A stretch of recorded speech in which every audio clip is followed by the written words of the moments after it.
dibawa oleh masyarakat, kita yang akan dibawa oleh saudara-saudara kita, dan kita yang akan dimasukkan ke dalam liang lahat, kita yang akan dikuburkan. Umar bin Khattab radhiyallahu ta'ala anhu mengatakan, kulla yaumin yuqalu fihi mata fulan, wala budda min yaumin yuqalu fihi mata Umar. Setiap hari kita mendengarkan ada orang yang meninggal, disebutkan nama mereka, telah meninggal si fulan, si Allan, dan pasti akan datang suatu hari di mana nama Umar yang akan disebutkan, telah meninggal Umar bin Khattab radhiyallahu ta'ala anhu. Dan itu telah terjadi. Maka hari ini pun saya katakan seperti itu. Setiap hari kita mendengarkan ada orang yang meninggal, pasti akan datang suatu hari nama kita yang akan disebutkan, saudara-saudara sekalian. Nama kita yang akan disebutkan, telah meninggal kita semuanya. Disebutkan nama-nama kita menuju kepada Allah Subhanahu wa ta'ala. Suatu ketika peristiwa yang sama terjadi kepada Al-Imam Al-Hasan Al-Basri rahimahullahu ta'ala.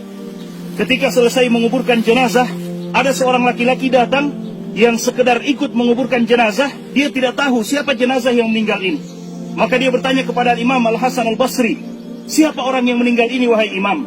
Al-Imam Al-Hasan Al-Basri kemudian melihat kepada orang yang bertanya tersebut dan mengatakan, hadza ana wa anta, ini adalah aku dan kamu kelak yang akan dipanggil oleh Allah Subhanahu wa ta'ala. Bukan siapa-siapa, ini adalah kita, saudara-saudara sekalian. Karena kelak kita yang akan dikuburkan seperti ini. Kemudian Al-Hasan Al-Basri mengatakan, ya bna Adam, innama anta ayyam, idza dhahaba yaumuka dhahaba ba'duka. Wahai anak cucu Adam, sesungguhnya engkau hanyalah hitungan hari demi hari. Jika sehari dari kehidupan kita pergi, bukan berarti umur kita bertambah, tidak, tapi jatah kehidupan kita hidup di dunia itu semakin berkurang. Sehari dari kehidupan kita pergi, berarti semakin dekat kita menuju kepada Allah Subhanahu wa ta'ala. Rasulullah SAW setelah melaksanakan penguburan jenazah seperti ini, Rasulullah SAW juga mengatakan kepada sahabat-sahabatnya, ya ikhwani, limithli hadza fa'iddu, wahai saudara-saudaraku, untuk keadaan yang seperti ini, maka persiapkanlah bekal. Persiapkan bekal, karena pasti kita akan seperti ini. Persiapkan bekal, karena ketika kita selesai dimakamkan, tidak mungkin lagi kita untuk kembali ke dunia, untuk menyiapkan, untuk beramal kebaikan, tidak mungkin. Setelah kita dikuburkan, selesai. Dan itulah yang disebutkan oleh para ulama kita dengan kiamat sukro buat kita. Kiamat kecil buat kita ketika kita telah dikuburkan. Karena tidak mungkin kita bangkit lagi untuk beramal ibadah. Selesai. Apa yang telah kita kerjakan akan kita dapatkan hasilnya. Dan apa yang kita lakukan dari dosa dan maksiat akan kita lihat juga hasilnya di hadapan Allah Subhanahu wa ta'ala. فَمَنْ يَعْمَلْ مِثْقَالَ ذَرَّةٍ شَرًّا يَرَهُ وَمَنْ يَعْمَلْ مِثْقَالَ ذَرَّةٍ خَيْرًا يَرَهُ. Siapa yang beramal keburukan akan dilihat sebesar zarrah pun. Kata para ulama kita, zarrah bisa diartikan dengan anak semut. Sebagian ulama tafsir kita mengatakan zarrah artinya anak semut. Bayangkan saudara-saudara sekalian, subhanallah, semut saja sangat kecil, bagaimana dengan anak semut? Sebesar itu keburukan atau kebaikan kita akan kita lihat balasannya di sisi Allah Subhanahu wa ta'ala. Tidak ada satupun yang akan dizalimi oleh Allah Subhanahu wa ta'ala. Limithli hadza falyamalil 'amilun. Untuk keadaan seperti ini, maka hendaklah kita mempersiapkan amalan-amalan yang terbaik. Selesai menguburkan, Nabi SAW mengatakan kepada para sahabatnya, Salullaha li akhikumut tathbit. Minta dan bermohon kepada Allah Subhanahu wa ta'ala untuk saudaramu yang telah dikuburkan ini, at-tathbit, kekokohan, keteguhan untuk menjawab, fa innahul ana yus'al, karena dia sekarang sedang ditanya oleh malaikat Munkar dan Nakir. Ditanya tentang man rabbuka, siapa Rabbmu? Ditanya tentang man nabiyuka, siapa nabimu? Ditanya tentang madinuka, apa agamamu? Pertanyaan yang semua kita sudah mendengarkannya, tapi tidak semua manusia bisa menjawabnya. Siapa Tuhanmu? Kita akan menjawabnya dengan ibadah kita kepada Allah Subhanahu wa ta'ala. Siapa nabimu? Kita akan mampu menjawabnya dengan bukti nyata mengikuti Nabi SAW, mengamalkan sunnah-sunnah beliau dan menjauhi perkara-perkara yang beliau tidak datang dengannya. Dan apa agamamu? Kita akan mampu menjawabnya jika kita beragama dengan agama yang dibawa oleh Nabi Muhammad SAW. 3 pertanyaan yang kita mampu menjawabnya sesuai dengan bagaimana kita mengamalkan 3 hal tersebut di kehidupan dunia ini. Nabi SAW mengatakan seperti itu kepada para sahabat.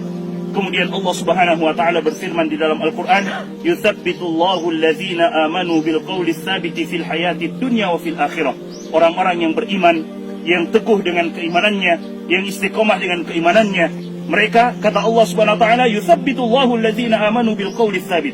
Allah akan kokohkan mereka dengan perkataan yang kokoh, perkataan yang kuat, yaitu la ilaha illallah. fil hayatid dunya, dalam kehidupan dunia mereka, wa fil akhirah, dan dalam kehidupan akhirat mereka.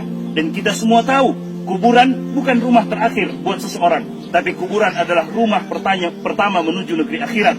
Sebagaimana yang diriwayatkan oleh Utsman bin Affan radhiyallahu taala anhu, ketika beliau menziarahi kubur, beliau menangis, saudara-saudara sekalian, sampai basah jenggot beliau. Para sahabat yang melihat itu mengatakan, ya Utsman, dzukirat indakal jannah wan nar, disebutkan di sisimu tentang surga dan neraka, engkau menangis, tapi tidak seperti tangisanmu ketika engkau berada di sisi kuburan. Maka Utsman bin Affan mengatakan, karena aku mendengarkan Nabi SAW bersabda, al-maqabir awwalu manazilil akhirah, kuburan adalah rumah pertama menuju negeri akhirat. Jika kita selamat di kuburan kita, saudara-saudara sekalian, maka yang selanjutnya akan dimudahkan oleh Allah Subhanahu wa taala. Namun jika kita disiksa di dalam kuburan kita, maka bagaimana dengan yang selanjutnya? Rasulullah SAW mengatakan kuburan hanya akan menjadi dua, imma yakuna raudatan min riyadil jannah atau hufratan min hufarin niran. Entah dia menjadi taman dari taman-taman surga, atau dia menjadi lubang dari lubang-lubang api neraka, waliyadzubillah. Dan kemudian setelah menguburkan jenazah seperti ini, Nabi SAW mencontohkan kepada kita, menganjurkan kepada kita untuk sejenak berdoa, meminta kepada Allah Subhanahu wa taala agar Allah Subhanahu wa taala mengampuni kita yang ditinggalkan, memberikan kesempatan kepada kita untuk juga beramal. Salah satu doa yang Nabi SAW ajarkan pada saat sholat jenazah, saudara-saudara sekalian, pada saat sholat jenazah, Nabi SAW di antara doa yang beliau ucapkan, Allahumma la taftinna ba'dahu waghfir lana walahu, ya Allah, jangan engkau berikan ujian kepada kami setelah orang ini meninggal, dan berikan ampunan kepada kami dan kepadanya. Karena orang yang telah meninggal selesai urusannya dengan Allah Subhanahu wa taala. Minal mu'minina rijalun sadaqu ma ahadullah alaihi faminhum man qada nahbahu wa minhum man yantazir. Kata Allah Subhanahu wa taala, wa ma baddalu tabdila. Di antara orang-orang yang beriman ada yang jujur dengan keimanannya dan mereka telah tunaikan kepada Allah, artinya telah meninggal. Wa minhum man yantazir, dan ada di antara mereka yang masih menunggu kapan waktu mereka untuk meninggal. Tapi mereka yang masih menunggu itu, kata para ulama kita, jangan pernah mereka tertipu. Berdoa selalu kepada Allah, jangan sampai Allah berikan kita ujian yang sebelumnya kita soleh, tiba-tiba kita meninggal dalam keadaan toleh, waliyadzubillah. Na'udzubillah min dzalik. Makanya Nabi SAW berdoa, Allahumma la taftinna ba'dahu, ya Allah, jangan engkau berikan ujian kepada kami. Dan ujian yang paling buruk, saudara-saudara sekalian, ketika ujian itu menimpa agama kita. Kalau ujian menimpa usaha kita, toko kita, perdagangan kita, masih bisa diusahakan. Tapi jika ujian itu menimpa agama kita, mendengar suara azan kita tidak melaksanakan sholat, dipanggil untuk beribadah kita tidak beribadah, berarti hati-hati, karena ujian sedang menimpa agama kita. Dan itu tidak bisa kita dapatkan gantinya kalau kita tidak segera merubah keadaan kita.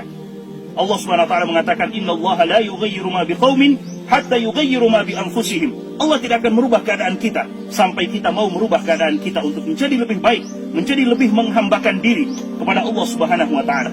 Kita berdoa kepada Allah Subhanahu wa taala, masing-masing kita berdoa kepada Allah, minta agar Allah Subhanahu wa taala menyelamatkan kita yang masih hidup, mengokohkan keimanan kita, kemudian meminta kepada Allah Subhanahu wa taala agar Allah Subhanahu wa taala melapangkan kuburan beliau dan menjadikan kuburan beliau sebagai taman dari taman-taman surga.